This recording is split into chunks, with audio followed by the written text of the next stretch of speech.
Hello, it's Nancy today. Now, as long as my camera doesn't turn itself off in the middle of me speaking, how rude, I will go ahead and do a little video for you.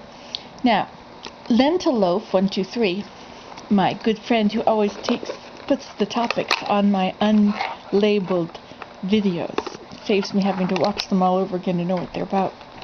Anyway, she asked me, do you ever have problems in your current marriage? Well, no, I don't think so. I don't think I do at all. I have a very sweet husband, and he never fights or argues. And so we don't argue because he doesn't argue. Now, I have at times done some backseat driving, which I can tell he doesn't like. He gets a little tense. You can just see it a little bit in his jawline. He's a little tense. But he doesn't say anything. And if I backseat drive in the front, that's called parallel driving, right? Anyway, so I think that our only difficulty is when I'm got my little yapper going, when he's driving and I'm changing the way it should be done. So I find the best thing for me to do in order to maintain a healthy relationship is to sit in the back. If I sit in the back behind him, I don't see the traffic and I don't see anything. And I have my laptop there, and so I'm busy typing or doing whatever I'm doing on it. And then I'm not at all aware of the traffic. Because he doesn't have accidents. He commutes all that way every day, so he must be an excellent driver.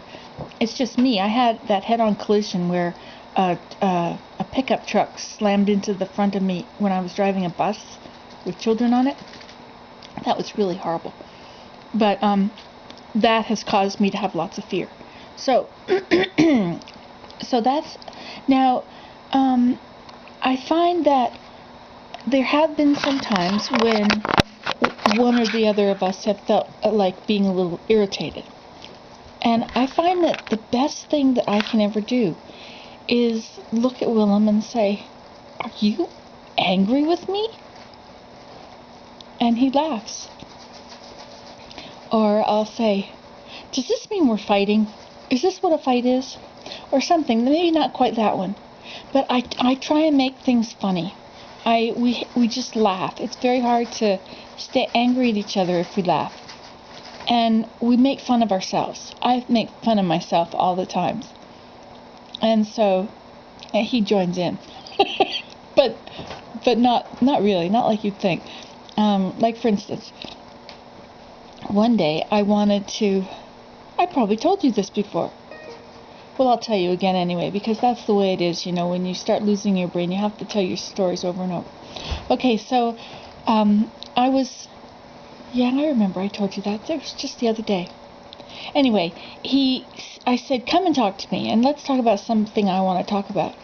And I sort of said it a little bit like, I don't want to hear about other stuff, right? I don't want to just hear about all this other stuff. I want to talk about something I want to talk about. I was really sick of doing what I was doing.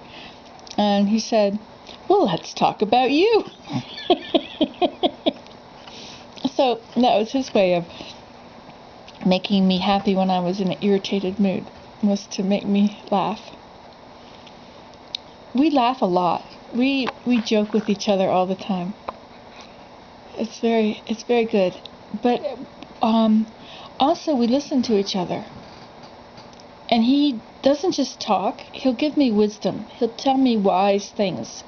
And he doesn't try to solve all my problems. If I say, and he'll just listen. And sometimes, if it's obvious that I'm looking for advice, sometimes I'll have a problem. I'll say, I have a problem. So-and-so said this, and I feel this. And I want to do this. What do you think I should do? And then he'll give me very sage advice. He's a very wise man. He's very righteous. Very, very spiritual man. He'll tell me to pray about it. Things like that. Or he'll give me right-on suggestions. So, no, we don't have any problems. We don't drink. We don't smoke. And we don't party. I mean, we have our own little... I'm a party wherever I go. I know I'm a party all by myself. I mean, here I am, sitting by myself in the living room laughing. Hello. Anyway, so we don't have any problems with drinking or with things like that. I don't, and because we're both such faithful members of the Church of Jesus Christ of Latter-day Saints, the Mormons, we don't have, it's not a good idea to have for me to have men friends or for him to have women friends, and that just eliminates a whole bunch of problems that could ever develop. So we just have each other, and that's fine. I have women friends and he has men friends. That's fine. Let me see. What would your advice be to women who have very difficult husbands? Well, my heart goes out to you. One thing, if you get yelled at, the best way of taking the wind out of somebody's sails is to understand them. Say, I understand. Or I understand why you feel that way. Like saying, you always leave the house such a mess. You never do anything. I would say, if that was me, I would say now, of course it wouldn't be me because Willem wouldn't say that. I would say, I understand why it appears that way to you. Especially if the house is clean. When the house is clean, it looks like you didn't do anything all day because nothing's out of place. And then, of course, if it's a mess, it looks like you did stuff which made the mess, but you didn't clean it up. So either way, you really haven't done anything all day. If it's perfectly clean, it must have still been clean from before. And if it's dirty, you must have made a mess. So for some people, you can't win. So the best thing you can do is agree with them. Because when somebody is yelling at you, they want you to fight back.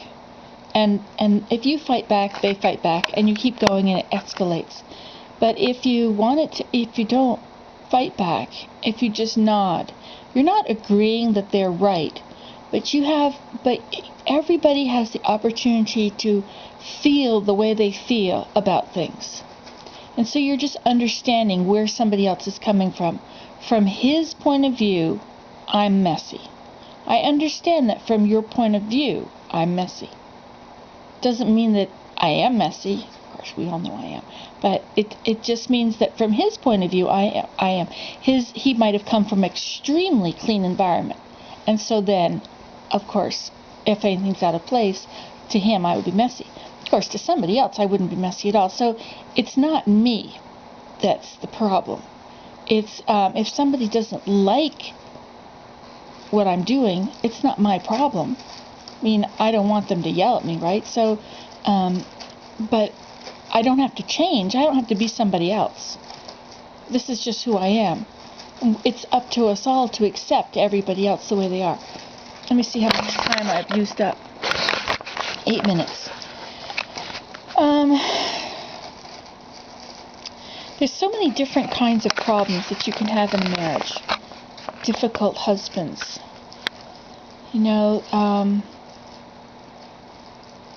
Another thing is men really need, there's 4 things. Appreciation, adoration, admiration, and acceptance. So, if you can accept your husband the way he is. When I married Willem, I knew he had a few faults, but I decided he didn't have any faults. No, he doesn't have any faults. He's perfect. And if any faults appear to me, well, they obviously are not true because he's perfect. And I decided that because I loved him so much and he loves me so much, and none of those little difficulties were worth it. So, acceptance. I accept him exactly as he is. There are things that he doesn't like. There are things he does like. There are habits that he has, habits that he doesn't have. And I just accept all those things. That's just him. And he is that way because of the experiences that he's had, the environment he's had, everything about his life up until this point.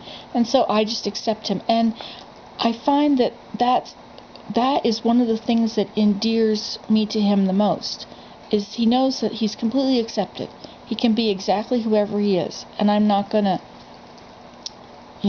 disapprove of everything. See, except that one little thing about driving, so I have to sit in the back seat. But I like the back seat. Okay, that was acceptance and admiration. You know, to really admire what they can do. Go see the time again. I'm running out. I'm going to do those on another video. Okay, bye.